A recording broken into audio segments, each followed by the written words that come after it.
అందరికీ నమస్కారం.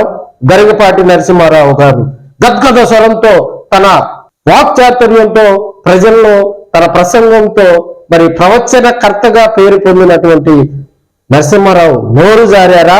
ప్రవచనకర్త గరికపాటి నరసింహారావు గారు నోటుదొల అంటే నోరు జారారా, నోటుదొలతోటి మాట్లాడారా అనేది కూడా అర్థం కాని పరిస్థితి. ఆయన ఒక ప్రసంగంలో కూడా చిన్నారులకు మధ్యాహ్న భోజనం పెట్టేటువంటి ఆ పథకం గురించి కూడా ఆయన మాట్లాడటం జరిగింది. చిన్నారులకు మరి మధ్యాహ్న భోజనం ఆంధ్రప్రదేశ్ ప్రభుత్వం కూడా ఒక ప్రతిష్టాత్మకంగా దీన్ని తీసుకోవటం జరిగింది. మరి వారికి ఒక మెను, అదేవిధంగా ప్రతిరోజు కూడా ఒక గుడ్డు ఇవ్వాలని, ఎందుకంటే గుడ్డు కూడా వెజిటేరియన్ లో చేర్చడం జరిగింది. సో ఆయన ప్రసంగంలో గద్గద స్వరంతో కూడా ఆయన మాట్లాడటం జరిగింది. ఆయన పిల్లలకు చెప్పులు ఇచ్చేదేంది, షూస్ ఇచ్చేదేంది, గుడ్లు పెట్టేదేంది అని మాట్లాడటం కూడా కొంతమంది నింగుడు పట్టలేదని కూడా తెలియజేసుకోవచ్చు. గరికపాటి నరసింహారావు అంటే మరి మహాప్రవచనకర్తగా కూడా ఆయనకు ఒక మంచి పేరుంది.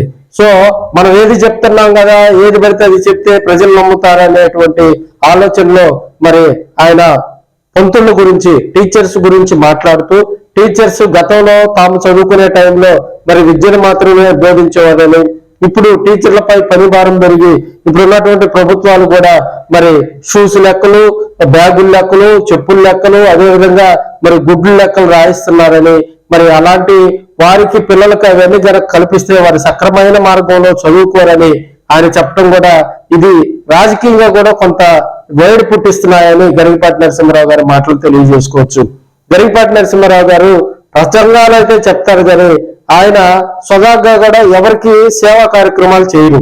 సో రామాయణం, మహాభారత ఇతిహాసాల్లో ఉన్నటువంటి మరి అప్పుడు జరిగినటువంటి కథనాలను ఉదహరిస్తూ ప్రాచీనమైనటువంటి సంస్కృతులు ఎలా ఉన్నాయి, ఇప్పుడు నవీన నాగరికత ఎలా ఉంది, తదితర అంశాలను కూడా ఆయన చెప్తా ఉంటారు.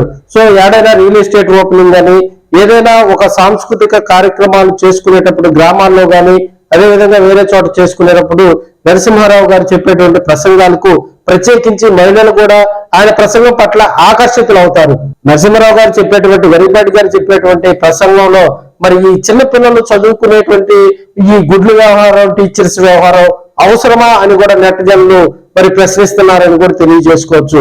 ఏదైనా మనం ఒక మాటని 10 మాటలు అనిపించుకునే కాడికి కూడా ఇది ఒక బృహత్కరమైనటువంటి కార్యక్రమం. ఎందుకంటే చిన్నారులకు మధ్యాహ్న భోజనం అనేది కూడా నిరుపేద పిల్లలు ఎవరు కూడా ఇప్పుడు ఉన్నటువంటి పరిస్థితుల్లో విద్యను దూరం చేయకూడదని ప్రభుత్వం కానీ, మంత్రి నారా లోకేష్ గారు కానీ, అదే విధంగా సీఎం చంద్రబాబు నాయుడు గారు కానీ, అదేవిధంగా మన డిప్యూటీ సీఎం పవన్ కళ్యాణ్ గారు కానీ దీన్ని ఒక ప్రతిష్టాత్మకంగా కూడా తీసుకొని ప్రతి పిల్లవాడికి విద్యను అందించాలని గ్రామాల్లో కొన్ని తండాల్లో, అదేవిధంగా కొన్ని మరి వాటిని చిన్న తండాలు అంటారు, సంఘాలు అంటారు, మరి ఆ ప్రాంతంలో ఉన్నటువంటి పిల్లలకు నిర్బంధమైనటువంటి విద్య కనుక చదివి నేర్పిస్తే 1 నుంచి 10వ తరగతి వరకు కనుక పిల్లల్ని బడికి పంపిస్తే వారికి రాబోయే రోజుల్లో ఆ కుటుంబం మరి ఆర్థికంగా చదువుకొని వారంతా బాగుపడతారనే ఉద్దేశంతో పెట్టిన పథకంపై గురువు గారైనటువంటి గరికపాటి నరసింహారావు గారు మాట్లాడటం కూడా మరి రాజకీయ రంగు పులుకుందా అనేది మరి చర్చ నడుస్తుంది.